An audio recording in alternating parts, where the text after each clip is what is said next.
안녕하세요. 호구 같은 남편에게서 탈출하게 된 40대 싱글맘 인사드려요. 살다 보면 저 사람 왜 저렇게 답답하게 사나 그런 생각을 하게 될 때가 있잖아요. 저는 제가 그런 생각을 하게 될 줄은 꿈에도 몰랐거든요. 그 호구의 주인공은 내 남편이었고 그런 호구를 털어먹는 나쁜 놈은 시댁이었거든요. 그런 남편의 환장할 만한 행동은 둘째 아이가 태어나고 약 100일이 지날 무렵부터 시작됐어요. 그전에는 착한 사람이라고만 생각했지 그게 호구짓이라는 생각을 한 번도 해본 적은 없거든요. 그런데 이번에 터진 그 일로 저는 남편이 호구 중에서도 상호구라는 것을 눈치챌 수 있었죠. 어느 날 퇴근 시간이 아닌데 일찍 집에 돌아온 남편과 마주했어요. 저는 그때 첫째 아이를 어린이집에 보내고 둘째 아이를 돌보고 있었죠. 아직 100일밖에 되지 않은 아이라 부모의 손이 많이 필요했거든요. 그런데 남편이 일찍 오니 연차라도 썼나 보다 하고 가볍게 생각했어요. 그런데 그 뒤에 나온 남편의 말은 전혀 가볍지가 않더군요. 웬일이야? 오늘 일찍 왔네? 둘째 봐주려고 일찍 온 거야? 저는 장난스럽게 남편에게 물었고 남편은 이상한 표정으로 저를 보더군요. 그러더니 한숨을 푹 쉬고는 말하더라고요. 여보, 나 일 그만뒀어. 갑자기 그게 무슨 말이야? 일을 그만둔다니. 당신 일한 지 얼마나 됐다고 일을 그만둬? 애가 지금 둘이야. 거기다 하나는 100일밖에 안 되고. 내가 프리랜서로 일하긴 하지만 그거 가지고 택도 없다는 거 당신도 잘 알잖아. 혹시 회사에서 무슨 일 있었어? 그냥 좀 회사에서 일이 있었는데 권고사직 당했어. 제발 일 그만둬달라고 하더라. 솔직히 내가 뭘 잘못한지도 모르겠고 나한테 컴플레인이 계속 온다는데 그것도 뭔지 모르겠어. 근데 원래부터 내가 그렇게 그 회사에 애정을 가지고 있었던 건 아니잖아. 여보, 그 문제가 아니야. 분명히 당신이 힘들면 그만둘 순 있어. 하지만 나한테 상의라도 했어야지. 지금 당장 돈도 없는데 당신까지 일 그만두면 우린 어떡하냐고. 괜찮아. 형이 연락해줬어. 자기 회사로 들어오래. 아주버님이? 저는 남편의 그 말에 기분이 확 안 좋아졌어요. 아주버님과 형님네는 저와 그렇게 좋은 관계는 아니었거든요. 그렇다고 눈에 띄게 자주 부딪히는 건 아니었지만 그렇다고 그 사람들이 남편에게 굉장히 잘하는 것도 아니었거든요. 게다가 저는 가까운 사이에는 도리어 이런 일 안 하는 게 낫다고 생각하는 사람이라 난색을 표할 수밖에 없었어요. 괜찮아. 형이 지금보다 훨씬 좋은 조건으로 고용해 주겠대. 그리고 엄마도 형 밑에서 일하면 더 나을 거라고 이야기해줬고 당신만 허락하면 형 밑에서 일해보고 싶은데 어때? 미안한데 나는 정말 별로야. 당신도 알겠지만 아주버님 딸밖에 없다고 어머님이 매번 뭐라고 하시잖아. 그러면서 우리 애들은 두둔하니까 그거 눈치 보는 것만으로도 나는 버거워. 혹시라도 당신이 형 밑에서 일하다가 어머님 한마디에 서운해서 당신한테 해코지 할까봐 겁도 나고. 솔직히 나는 시댁도 아주버님도 가까이 하고 싶진 않다고. 내 자식 좋은 대접 받는다고 남의 자식 힘든 거 보고만 있는 것도 좀 아니잖아. 당신이 아주버님네랑 가까워지면 가까워질수록 그런 상황이 더 많을까봐 걱정부터 된다고. 무슨 생각을 그렇게까지 해? 그런 거 아니야. 어머니는 우리 애들 좋아하는 것 뿐이고 형네는 부러워하는 거지. 그냥 그렇게 생각하고 치워. 그리고 지금 당장 어차피 일할 곳도 못 찾아. 아니면 다른 일자리 찾을 때까지만이라도 형 밑에서 일 좀 할게. 당신도 그게 더 편하잖아. 한 달 돈 버는 것도 아까운 처지에. 확고한 남편의 의지에 저는 어쩔 수 없이 허락을 할 수밖에 없었어요. 제 허락이 없다 하더라도 남편은 할 것처럼 보였으니까요. 대신 제가 할 수 있는 말은 그것뿐이었어요. 근로계약서 꼼꼼하게 써. 그리고 계약서에 쓰여있는 것만 해. 이상한 거 시키고 그러면 꼭 말하고. 난 좀 걱정이야. 당신이랑 10살 이상 차이 나는 형님이 당신을 얼마나 가볍게 보는지 아니까. 혹시나 아무거나 다 시킬까봐 그게 걱정이라고. 괜찮아, 그럴 일 없어. 형이 왜 나한테 그러겠어? 그럼 허락한 걸로 알고 형한테 이야기한다. 즐거워하며 자기 형에게 전화를 거는 남편을 보니 더 이상 뭐라 할 순 없겠더라고요. 그리고 남편도 애가 아니니 자기 앞가림 정도는 알아서 하겠지. 그런 낙관적인 생각도 하고 있었고요. 솔직히 그때는 애 둘을 보느라 진이 다 빠져서 더 깊게 생각하고 싶은 마음도 없었어요. 그런데 한 달, 두 달, 세 달이 지나가면서 저는 점점 제가 그때 남편을 말리지 못했던 것을 후회하게 됐어요. 남편이 아주버님 밑에서 일하면서 하루가 멀다 하고 회식에 야근을 하는 거예요. 이전 직장에서보다 더 많이요. 그러니 오롯이 집안일과 육아는 제 몫이 되어야 했고요. 프리랜서라 남편이 월급만 꼬박꼬박 갖다 준다면 애 보고 집안일하는 거 그렇게 문제는 없었거든요. 그런데 남편은 그렇게 야근과 회식을 하는데도 야근 수당 한 번 받아온 적이 없었어요. 딱 월급만 받아왔죠. 그렇다고 그 월급이 많았냐? 그것도 아니었어요. 300만 원도 안 되는 월급을 주면서 부려먹기는 한개 끝까지 부려먹히고 있는 거였죠. 남편에게 이야기하려고 몇 날 며칠을 벼르고 있는데 일주일 동안 새벽녘이 다 되어서야 들어오더라고요. 그런데 문제는 제가 아니라 저희 아들이었어요. 아들이 저녁마다 아버지가 보고 싶어 베란다에서 아빠를 기다리는 것이 화근이 됐죠. 애를 말리긴 했지만 애기는 아빠가 보고 싶다며 계속 떼를 썼고 그렇게 베란다에서 놀다가 초가을 찬바람에 결국 감기에 걸려버린 거예요. 아주버님 회사에 들어가기 전까지는 그래도 남편도 아이들에게 성실하고 좋은 아버지였어요. 첫째 아들과는 많이 놀아주기도 했고요. 그런데 둘째 아들이 태어나고 나서부터는, 아니, 아주버님 회사에 취직하고 나서부터는 아이들과 놀아준 일도 없고 아이들을 안아준 적도 거의 없었어요. 주말에도 쓸데없는 일로 불려가기 일쑤였으니까요. 그렇게 감기에 걸린 지 며칠 동안 저는 힘든 시간을 보내야 했어요. 첫째 아이가 감기가 걸리니 둘째 아이까지 감기가 걸릴까봐 분리를 시켰어야 했고 그걸 혼자 힘으로 해야 했으니까요. 결국 터지다 못해 남편에게 전화를 하려던 찰나 아들의 몸이 축 늘어지는 걸 발견했어요. 깜짝 놀라 체온계를 재보니 열이 엄청 올랐더군요. 39도까지 올라가는 열 때문에 깜짝 놀란 저는 남편에게 전화를 했어요. 남편이 집에 올 시간쯤이었거든요. 남편이 퇴근해서 집에 오면 아이 둘을 데리고 병원을 갈 생각으로 남편에게 전화를 한 거였어요. 당신 지금 어디야? 집에 안 와? 퇴근 시간이잖아. 뾰족하게 곤두서 있는 제 목소리에 남편이 신경질적으로 이야기하더군요. 갑자기 왜 전화해서 짜증이야? 나 오늘 회식이라고. 밥 먼저 먹든지 알아서 해. 내가 그깟 밥 때문에 전화한 줄 알아? 지금 첫째 열나서 병원 가야 해. 내가 애들 둘을 다 데리고 혼자 병원을 어떻게 가? 둘째가 아직 돌도 안 지났는데. 당신이 와야 병원이라도 갈 거 아니야. 나 없으면 아무것도 못해?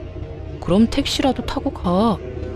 네가 없어서 아무것도 못하는 게 아니라 이럴 때라도 좀 곁에 있으라고 전화를 한 거야. 네가 그러고도 아빠야? 애가 너 찾다가 감기 걸리고 열까지 나는데 제정신이면 회식 제쳐두고서라도 달려와야지. 나한테 애 다 맡겨놓고 너 도대체 뭐 하는 거야? 너 아주버님 회사 들어가고 이상해진 거 알아? 뭐 약점이라도 잡혀서 휘둘리는 거야? 아니면 나랑 헤어지고 싶어서 선 긋는 거야? 그런 거 아니야. 제발 좀 그만해.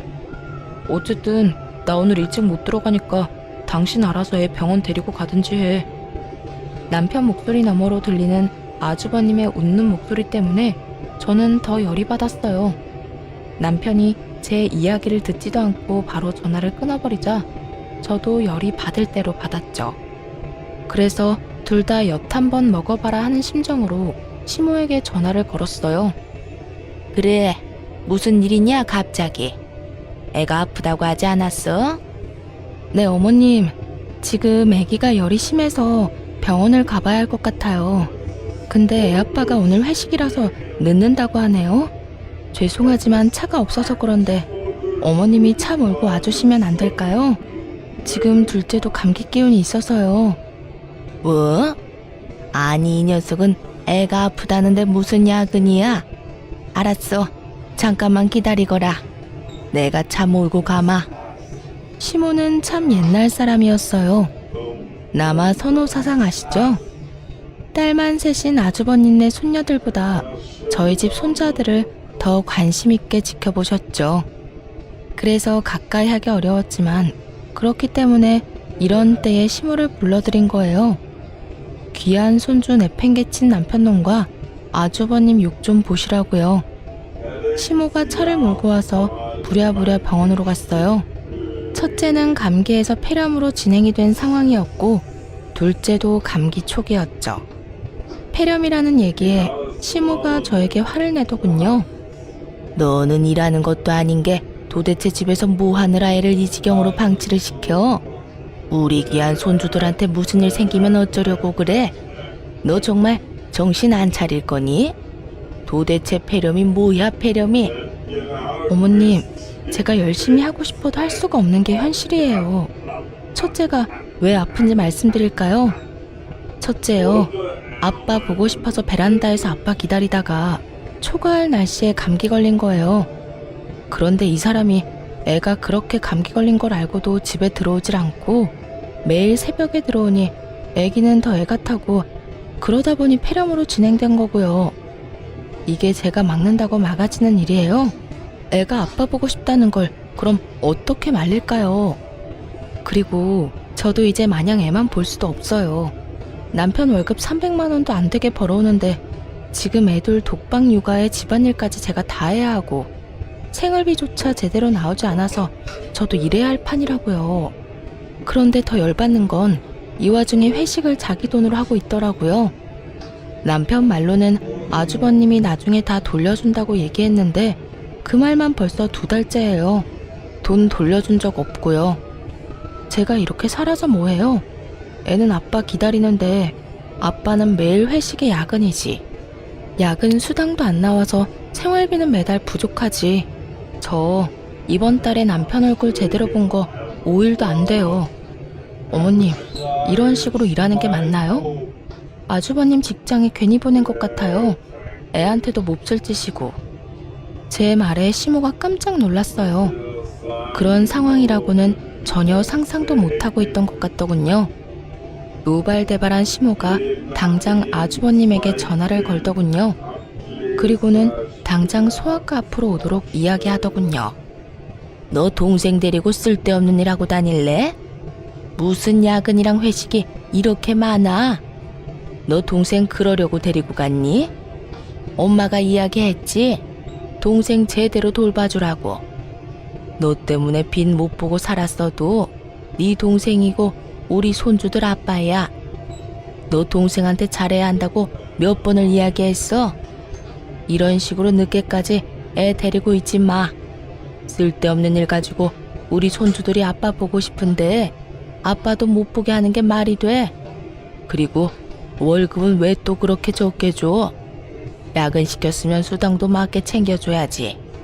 동생을 무슨 하인처럼 부려먹어? 어머니, 그런 게 아니고 직원들 사기 차원에서 그런 거고 돈은 곧 주려고 했어요. 야근도 회식도 한 달에 한두 번이면 되지.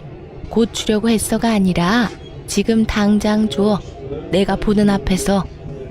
그리고 한 번만 더 우리 손주들 안 좋은 소식 들리면 그때는 너라도 용서 못해. 알아들어? 따끔한 시모의 말 때문인지 그 뒤로 남편의 야근과 회식은 확연히 줄었어요. 그리고 돈도 제대로 받았죠. 그것만으로도 좀 숨통이 트이더군요. 그러나 그 뒤로 아주버님은 저를 눈의 가시처럼 여기기 시작했죠. 그리고 그건 형님도 마찬가지였어요. 형님은 아주버님과 결혼해서 딸만 셋을 낳았어요. 요즘 같은 시대에 딸이 더 좋다고 하고 저도 딸을 원했지만 이 시댁만큼은 다른 나라 이야기였죠. 아들을 낳지 못한 것이 죄인이 되는 곳이 바로 이곳이었으니까요. 남편이 시모에게 인정을 받지 못해도 저희가 그나마 시댁의 도움을 받으며 살 수 있던 것은 저희 두 아들 덕분이기도 했어요. 형님네가 아들이 없으니 자연스레 시모의 관심이 저희 아들들에게로 향했으니까요. 그런데 그 시모의 관심이 이런 무참한 일을 불러일으킬 줄은 저도 상상조차 못했어요. 제가 졸도할 만큼 충격적인 소리를 들은 건 둘째가 돌이 될 무렵이었어요. 그게 무슨 말이야? 우리 애들을 아주버님 집에 입양을 보내자고? 당신 미쳤어? 그게 왜 미칠 일이야? 형님네 딸밖에 없잖아. 그래서 어머니가 우리 애들 둘 중에 한 명을 형 아들로 보내자고 말씀하셨어. 벌써 오래전부터 어른들 사이에 이야기 나왔던 걸로 아는데? 아니, 그런 걸 왜 어른들이 결정하는 거야? 우리 애들 일이잖아. 애들이 어떻게 하고 싶은지 물어봐야지. 그리고 아직 어린애를 엄마와 떼어놓는다고? 상식적으로 이해가 가? 다 커서 데려간다고 하면 애한테 물어보기라도 하지. 어릴 때 데려가겠다는 건 나랑 연을 끊어놓겠다는 거랑 뭐가 달라? 아무것도 모를 때 보내는 게 낫지. 그리고 생각해봐. 별거 없는 우리 집에서 지내는 것보다 형님네에서 누릴 거 다 누리면서 지내는 게 더 낫다고 생각하지 않아? 그건 당신 생각이지. 지금 애들한테는 정서가 더 중요해. 근데 거긴 지금 이미 3명이나 자식이 있잖아. 게다가 당신 아주버님이랑 형님이 우리 애한테 잘해줄 거라고 생각해? 여태껏 딸만 낳았다고 어머님한테 그렇게 구박을 받은 형님이 갑자기 아들 생기면 잘 됐구나 하고 잘해줄 거라고? 당신 바보야? 그건 네 편견이고 그런 식으로 좀 생각하지 마. 어디 모르는데 보내냐? 그런 것도 아니잖아. 다 지들 좋으라고 하는 일인데 당신도 너무 고깝게 보지 말고 이해를 좀 하려고 노력을 해. 아니, 난 절대 못해. 나는 우리 애들 다른 데 입양 보낼 생각 없어. 당신이 만약에 우리 애들 계속 다른 사람한테 넘기려고 하면 난 절대로 당신 용서 안 할 거야. 무슨 일이 있어도 애들만은 지킬 거라고. 아, 됐어. 됐으니까 그만 이야기해. 어차피 당신이 거절하든 말든 그렇게 될 일이야. 부모님이 그렇게 하자고 했으니까 당신이 싫어해도 그렇게 될 거야. 여보, 야! 남편은 제 말도 듣지 않고 나가버리더군요. 이 인간이 정신을 놨나 싶었어요. 어떻게 자기 자식을 이렇게 아무렇지 않게 보낼 생각을 해요? 이미 애가 셋이나 있는 집에 저희 애를 보내자는 것도 마음에 안 들었고, 저희 아들에게 안 좋은 감정을 가지고 있는 형님네라는 것도 더 마음에 안 들었어요. 죽었다 깨어나도 저는 아이를 그 집에 보낼 생각은 없었어요. 그런데 그날 남편과 싸운 저녁, 남편이 사용한 카드 내역이 제 폰으로 날아왔더군요. 평상시에는 쓰지도 않는 제 이름으로 된 카드였는데 무슨 정신인 건지 그 카드를 사용한 것 같더라고요. 그런데 그 내역이 모텔이었던 거죠. 집에 원자폭탄 수준의 폭탄을 터뜨려 놓고 모텔이라니. 기가 차서 말도 안 나왔지만 순간 이걸 이용하면 나중에 애 때문에 우리가 이혼하게 되더라도 좋은 변명거리가 되지 않을까 하는 생각에 그 다음 날부터 몰래 남편의 뒷조사를 부탁했어요. 그리고 저는 일주일 만에 아주 중요한 사실 2가지를 알게 됐죠. 남편이 웬 젊은 여자를 거래 내역에 나온 모텔에 데려다 준 건 맞더라고요. 그런데 알고 보니 그 여자는 남편의 상간녀가 아니었어요. 조사한 사람들에 의하면 그곳에 나타난 사람은 다른 사람이고 그 사람이 같은 직장 사람이라고 했어요. 그 사람이 보여준 사진을 보고 충격을 받았어요. 그 사진 속 남자는 아주버님이었으니까요. 아주버님이 젊은 여자와 바람을 피고 있었고 더 조사를 해보니 그 여자와 아주버님 사이에 아들도 하나 있더군요. 저는 속으로 잘됐다 하고 외쳤어요. 저 남자아이가 아주버님의 아이라면 굳이 저희 애들을 데려갈 필요가 없으니까요. 그 애를 데려오면 저절로 모든 문제가 해결될 일이었죠. 그리고 며칠 지나지 않아 시모가 저희를 집으로 불렀어요. 남편이 아무 말 없이 자연스럽게 행동하는 걸 보니 아마 저희 애들을 아주버님의 호적에 올리는 일로 부르는 것 같더군요. 저는 마음을 단단히 먹었어요. 제가 앞으로 할 일이 형님네 집안을 풍비박산으로 만드는 한이 있더라도 제 아이들을 지키겠다고 다짐했으니까요. 자, 다들 왔으니 이야기해볼까 한다.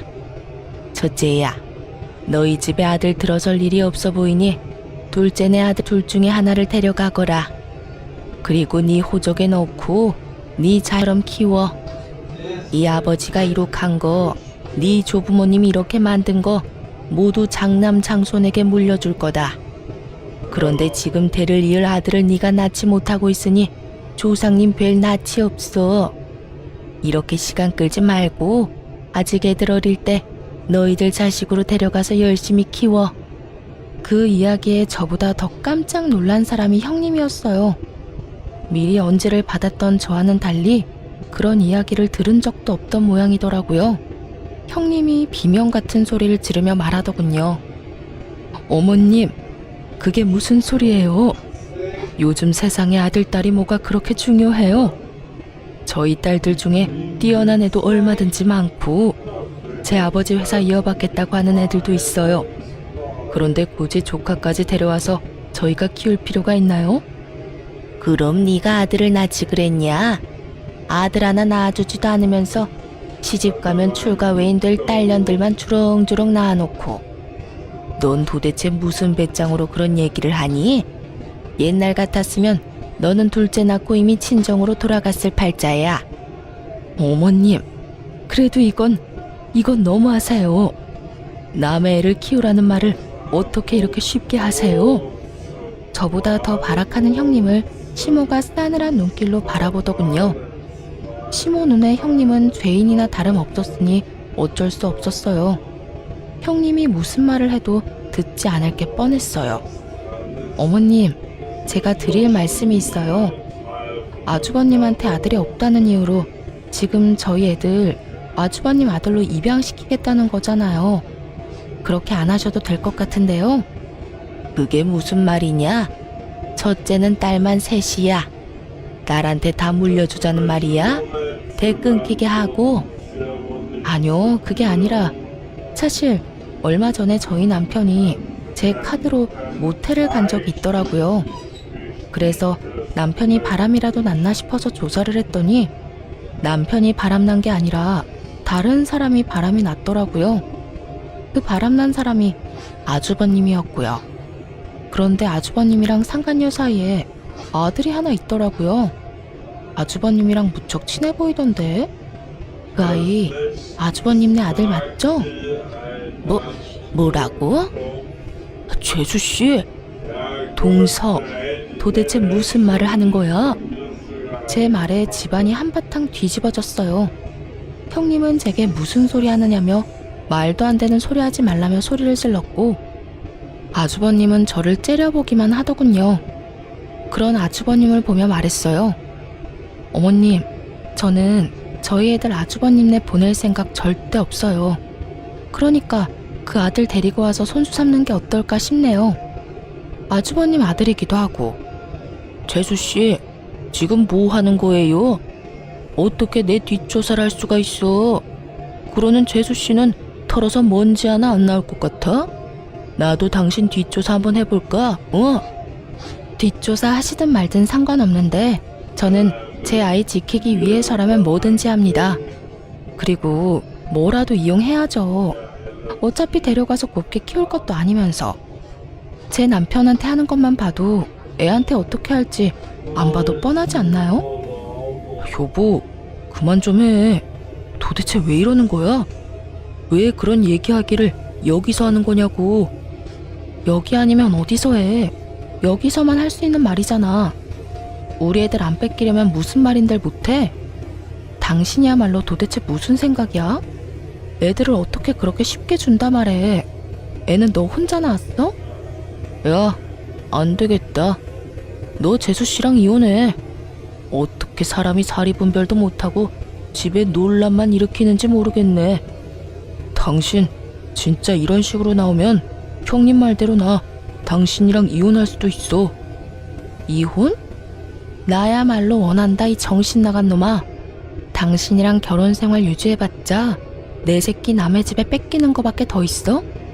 나는 내 새끼 절대로 뺏길 생각 없어. 우리 이혼하더라도 친권 양육권은 내가 다 가져갈 거야. 그건 당신도 못 막아. 왜 내가 못 막아? 내가 아빠인데. 내가 원하면 애들 다 내가 데려올 수도 있어. 결국 애 입양과 관련된 주제는 변질되어 저희 부부 이혼 이야기로 확대되어 버렸어요. 그러자 시모가 소리를 지르더군요. 다들 조용히 하거라. 왜 갑자기 이런 이야기가 나온 거니? 그리고 왜 갑자기 첫째네 이야기까지 나온 거야? 그런 방법을 찾을 만큼 제가 절박하다는 뜻이에요. 저는 아무리 어머님 뜻이라도 애들 못 줘요. 그렇게 싫어? 이혼을 하고 싶을 정도로? 그런데 나도 우리 손주들은 포기 못한다. 이혼하고 싶으면 하렴. 나는 절대로 애들 친권이랑 양육권은 너한테 넘길 생각 없으니까. 그리고 첫째, 넌 네 상간이랑 애 데리고 한번 집에 와라. 내가 보고 결정할 테니까. 제 이혼에 남편보다 시모가 더 큰 산이 되었지만 저는 크게 후회는 안 했어요. 제가 숨겨둔 비장의 수가 있었으니까요. 그렇게 저와 남편의 이혼 소송이 진행됐어요. 그리고 제 예상대로 시모는 아이들의 친권과 양육권을 가져오기 위해 기를 쓰고 소송에 임하더군요. 저도 질 생각은 없었어요. 시부모님은 저희 아이들을 아주버님 집에서 부유하게 키울 수 있다고 설득하려 애쓰더군요. 자칫 잘못하면 능력도 없는 제가 애들 친권을 뺏길 수도 있었죠. 하지만 저희 집 거실에서 녹화된 동영상에 순식간에 그 설득은 묵살되고 말았어요. 야, 저리 안 떨어져? 내가 왜 너희를 돌봐야 해? 어머님도 너무하시지. 어떻게 얘네들을 나한테 맡겨? 오지 말라고. 형님이 다가오는 저희 첫째에게 소리를 지르며 가까이 다가오지 못하게 하는 장면이 찍혀 있었거든요. 내 자식들은 귀여움도 못 봤는데 이 조그만한 게 남자라는 이유 하나만으로 우리 애들한테 갈 관심을 다 가져가잖아. 진짜 재수 없는 것들. 생긴 것도 지들 엄마랑 닮은 탓에 더 재수가 없어. 나중에 어머님 재산 얘들한테 다 물려준다고 하기 전에 아들 하나 낳아야 되는데 왜 소식이 없어? 진짜 짜증나 죽겠네. 야, 오지 말라고 했지? 이것들이 벌써부터 말도 안 들어 처먹고 난리야. 저번 시부 생일에 우리 집에 모였던 날의 영상이었어요. 저와 형님, 시모 이렇게 셋이 모여서 시부 생일상을 준비하고 있었는데 그 중간에 제가 모자란 물건을 사러 가야 했죠. 그리고 제가 나간 사이에 시모도 잠깐 형님에게 아이들을 맡기고 나가 모양이었고요. 제가 돌아왔을 때는 아무 일 없어 보였는데 그날따라 잠들지 못하고 칭얼거리는 애들 때문에 영상을 돌려봤던 거예요. 그리고 이걸 찾아냈고요. 그 영상을 보는 동안 시부모는 부들부들 떨고 형님은 얼굴이 새파랗게 질렸더군요. 어머님, 이게 무슨 일이냐면요. 제가 다 설명할 수 있어요. 그냥 애가 너무 가까이 붙는 바람에 다칠까봐. 그만. 네 말 따위 듣고 싶지도 않다. 내가 손주를 얼마나 귀해하는지 알면서도 저딴 짓을 해? 그리고 이 이혼 소송하면서 나는 애를 너희들이 키울 거라고 이미 말해놨어. 이걸 안 봤으면 내 손주들이 너한테 핍박받으면서 괴롭게 크는 꼴만 봤겠구나. 이제 아시겠죠? 시댁 어르신 두 분은 연세 때문에 안 될 거고 형님네는 우리 애들 잘 키울 수 없는 환경이고 그리고 저 사람은 자기 자식을 다른 집으로 입양 보내자고 하는 놈이니 양육자가 될 수 없죠. 그러니 잘 아셨으면 이 정도에서 물러서시는 게 어때요? 저희 애들 말고 데려온 애 있잖아요. 아주버님네 아들. 차라리 그 애를 자식으로 들이세요. 저희 애들 불쌍하게 만들 생각 마시고 그 애는 자식으로 들이려니 자기도 같이 이 집에 들어오는 게 아니면 싫다는구나. 내가 첫째 며느리 생각해서 여태까지 그 애 들이는 거 그다지 좋게 생각하지는 않았는데 오늘 이 영상을 보니 생각이 좀 달라지네. 시모의 차가운 눈빛이 형님을 훑고 지나갔고 형님의 얼굴이 차갑게 굳었어요. 어머님, 아니죠? 설마 그 여자 진짜로 이 집에 앉힐 생각이세요? 내가 왜 못하니? 너희 이혼시키면 그 여자도 이 집에 들어올 자격은 충분하지. 내가 가만 보니 자식은 제 어미가 키워야겠더구나. 어린 것 핍박하는 널 보니 그런 생각이 더 들어. 결국 시모 눈밖에 난 형님이 눈물을 주룩주룩 흘리며 시모에게 안 된다고 소리를 지르더군요. 그렇게 저의 이혼은 양육권, 친권 모두 제가 가져온 것으로 마무리가 됐어요.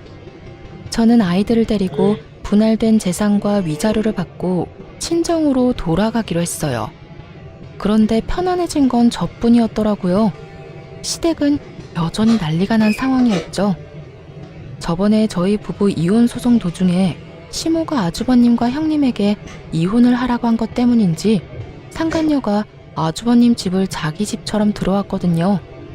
미래의 시어머니가 그러라고 했다면서요. 그런데 그렇게 밀고 들어온 날 형님도 무슨 생각인지 시모에게 상간녀의 아들에 대해 친자 검사를 해보라고 했다는 거예요. 철두철미한 시모도 그 말에 일리가 있다 싶었겠죠. 처음에야 장남에게 장손이 생겼다는 말을 듣고 반색하며 반가웠을지 몰라도 남의 씨를 데려온 거면 끝나는 거잖아요. 그렇게 검사를 맡겼는데 결과가 나온 날이 공교롭게도 시모가 저희 아들들과 마지막으로 얼굴 보며 인사하고 싶다고 했던 날이었던 거죠. 그 덕분에 저는 그 집안에 든 망조를 고스란히 목격했고요. 글쎄 검사 결과가 친자 불일치로 떴어요. 아주버님의 아들이 아닌 거죠. 그 일로 기세등등해진 건 형님이었어요. 어머님, 보셨죠? 저 상간녀가 다른 놈에 낳아놓고는 남편 자식이라고 우기는 거. 우리야말로 뻐꾸기 자식을 키울 뻔했어요. 형님은 상간녀를 비웃으며 그렇게 말했지만 상간녀도 지지 않더군요. 상간녀는 피식 웃더니 형님에게 말했어요. 그러는 자기는 굉장히 순결한 척하네. 당신이 나보다 더하면서 어떻게 된 게 애 셋이 전부 남편 자식이 아닐 수가 있대? 그렇게 내놓은 것은 세 딸과 아주버님의 친자검사 결과였어요. 집에 쳐들어와서 뭘 하나 싶었는데 형님네 딸 셋의 친자검사를 맡긴 거였더라고요. 자기 자식이 아주버님의 친자가 아니라는 사실을 알고 물귀신 작전을 쓰려는 생각이었던 것 같더라고요. 내가 아니면 너도 못 가진다. 뭐 그런 생각이었겠죠.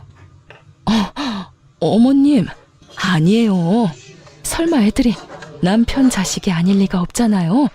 정말로 믿어주세요. 네?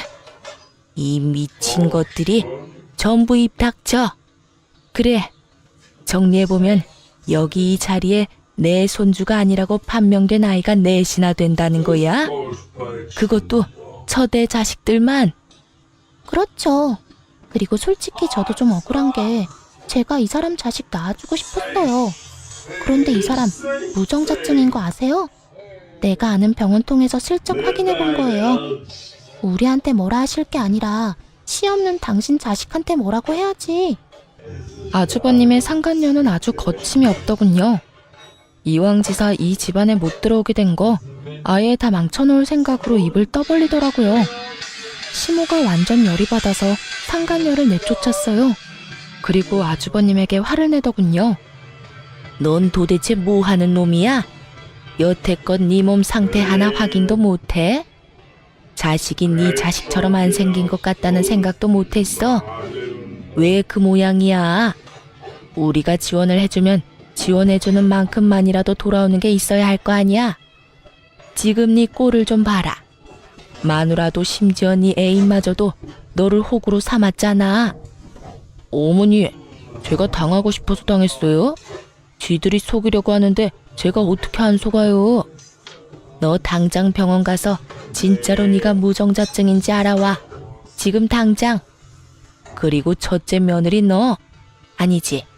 이제는 며느리도 아니지. 네 년도 당장 내 눈앞에서 꺼져.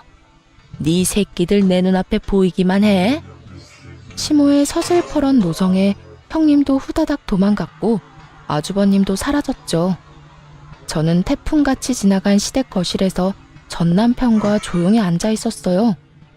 오늘이 마지막 날이라는 생각에 가벼운 마음으로 왔는데 이런 즐거운 구경을 할 줄은 몰랐거든요. 속으로는 웃으며 겉으로는 최대한 차분한 표정으로 앉아 있었어요. 그랬더니 시모가 저를 보고 말하더군요. 너도 설마 딴 남자애들 데려온 건 아니지?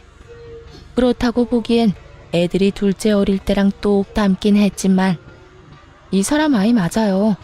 검사는 해도 상관없는데 검사 후에 애들 데려가지는 못하실 거예요.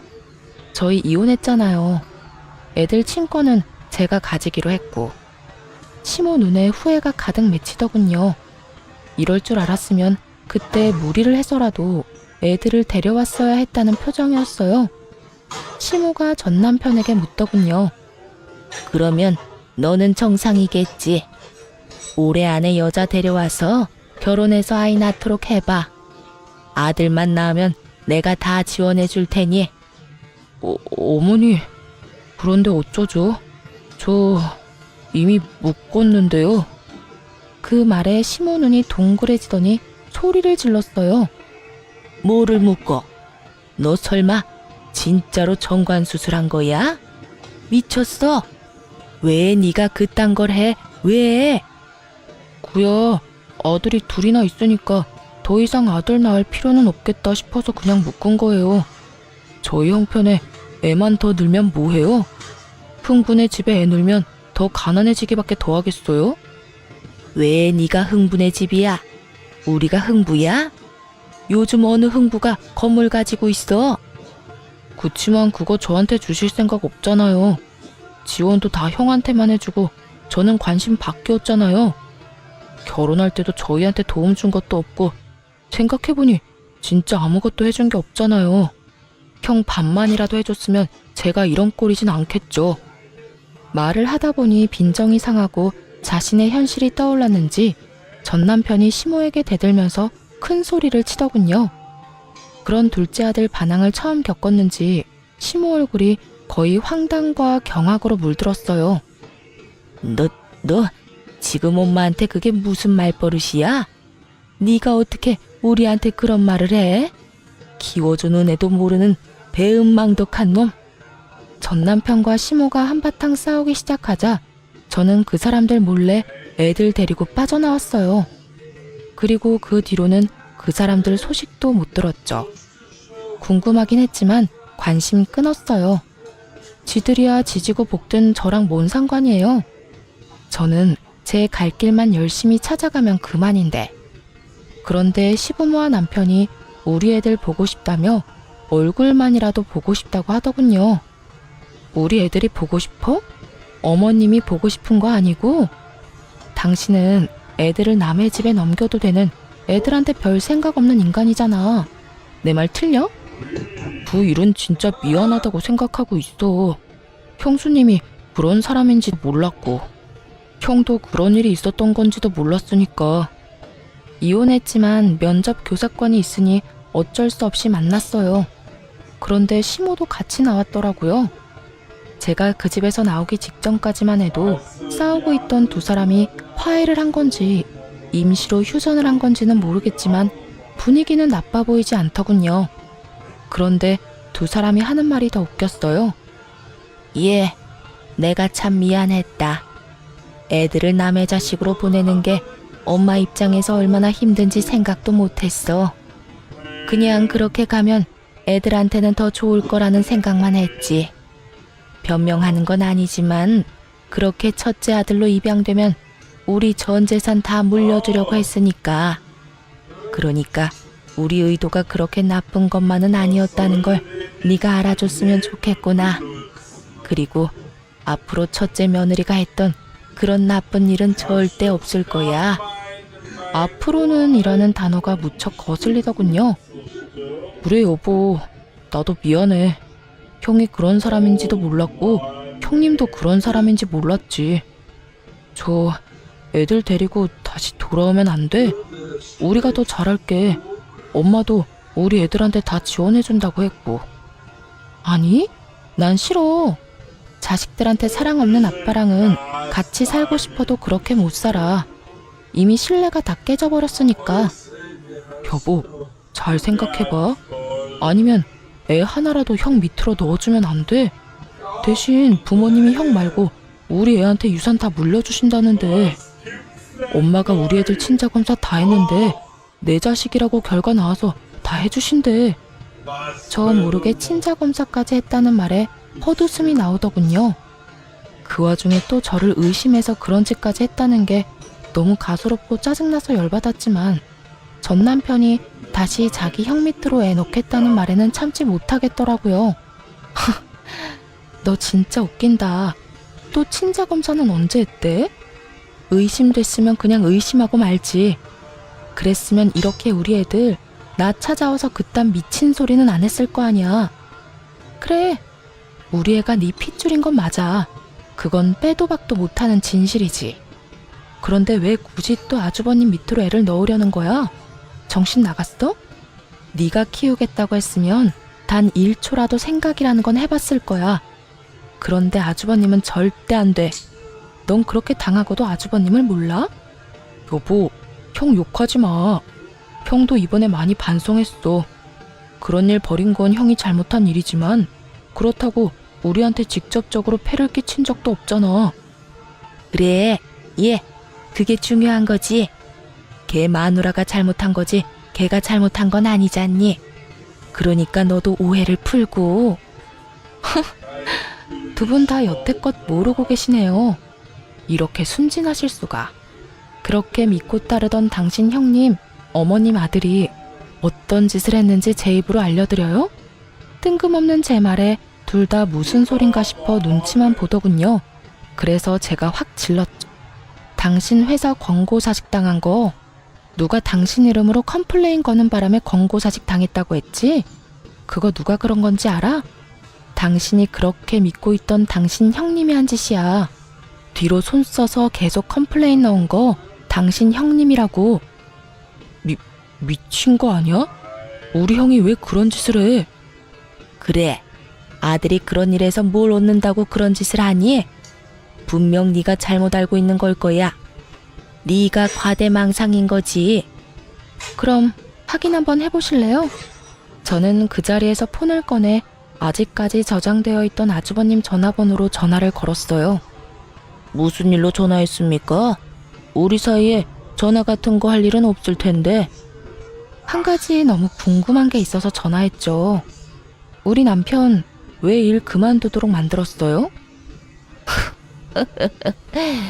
아니, 이혼까지 했으면서 이제 와서 그건 왜 궁금합니까? 저도 이유는 알아야 속이 편하죠. 그건 저도 알아야겠어요. 말씀해 주실 수 있나요? 말 못할 것도 없죠. 어차피 그놈이랑 연락도 안 할 거 아닙니까? 아니, 인간적으로 재수씨가 잘못하긴 했잖아요. 그쪽 애들 때문에 갑자기 부모님이 동생한테 관심 가지는 것도 눈에 거슬렸고, 동생이 또 워낙 유명한 호구 아닙니까?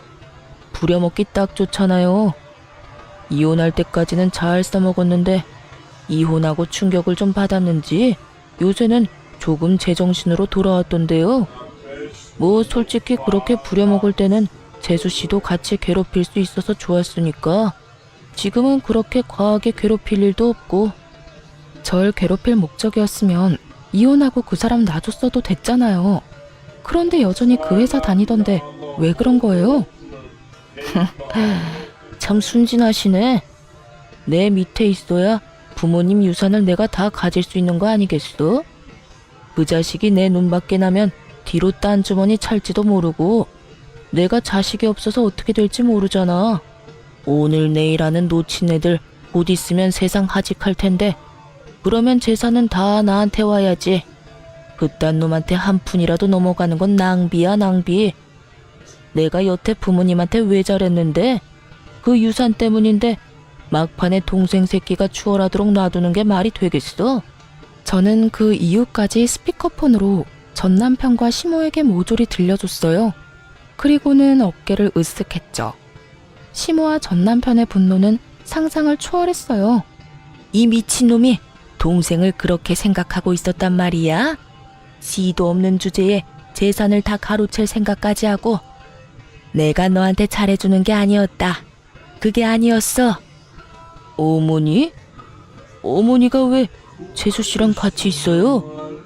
나 내일부터 회사 안 나갈 거니까 퇴직금이랑 여태 야근하고 못 받은 돈 다 정산해서 돌려내. 안 주면 노동청에 신고할 거야. 그리고 2번 다시 나한테 형이라고 불릴 생각하지도 마. 나쁜 새끼. 어? 너까지 왜? 아이씨, 너희들 짜고 지금 나 엿먹인 거야? 재수씨, 어떻게 이럴 수 있어요? 재수씨고 뭐고, 넌 이제 국물도 없을 줄 알아. 이 호로 자식 같으니라고. 너 같은 놈을 믿은 내가 미친년이지. 뭐? 오늘 내일 하는 노친네? 네가 네 부모님을 어떻게 생각하는지 잘 알았다. 결국 2 사람의 분노를 고스란히 받아내던 아주버님은 황급히 전화를 끊어버렸고 2 사람은 씩씩대며 본인들의 집으로 돌아갔어요. 나중에 들어보니 시부모 재산은 사회에 환원하기로 유언장을 작성했다고 하더군요. 그거 듣고 아주버님과 전 남편 어떻게 그럴 수 있냐고 난리치고 그날 완전 동네 떠나가라 소리쳤답니다. 전 남편은 그제야 제정신이 들었는지 새 직장 찾으러 떠났지만 이미 나이도 들었고 경력은 별거 없는 상태였으니 취직도 제대로 못하고 상하차 알바를 하고 있다더군요. 힘쓰는 일 하느라 골병 들었다고 하더라고요. 그리고 이 집의 최대 빌런 아주버님은 와이프에게 이혼당하고 시댁에 들어와 살고 있었다는데 이번에 동생 호구로 잡고 부모님 유산 탐낸 것 때문에 시모가 시댁에서 쫓아냈다고 하더라고요. 정말 시댁이라는 그 견고해 보이던 성이 와장창 무너지는 건 정말 순식간이더군요. 저는 아이도 지키고 재산 분할도 받았으며 위자료까지 받고 친정집에서 애 키우며 살고 있어요. 정말 이혼을 결정하고서 무슨 정신이었는지도 모를 정도로 바쁘게 살았어요. 호구였던 전 남편과 그런 호구를 뜯어먹으려 했던 시아주버님, 그리고 그런 2 자식에게 배신당한 시부모까지 아주 대환장 파티를 한번 겪고 나니 솔직히 이혼하길 잘했다는 생각밖에 들지 않더군요. 그런 환경에서 애를 키우면 더 안 될 것 같다는 생각만 들었으니까요. 저처럼 답답한 분들도 많이 있을 거예요. 여러분, 호구와 성격 좋은 건 다르더라고요. 그걸 착각하면 저처럼 고생하게 될 수도 있으니 주변을 잘 살펴보세요. 후회는 언제나 지각생이죠. 그래도 지각을 하더라도 빨리 벗어나는 건 무엇보다 더 중요하다고 말하고 싶네요. 언제까지고 후회만 하고 있다가는 언젠가 자신의 삶마저 휘말릴 수도 있으니까요. 제 사연 읽어주셔서 감사합니다. 여러분에게는 밝은 앞날만이 함께하길 바래요.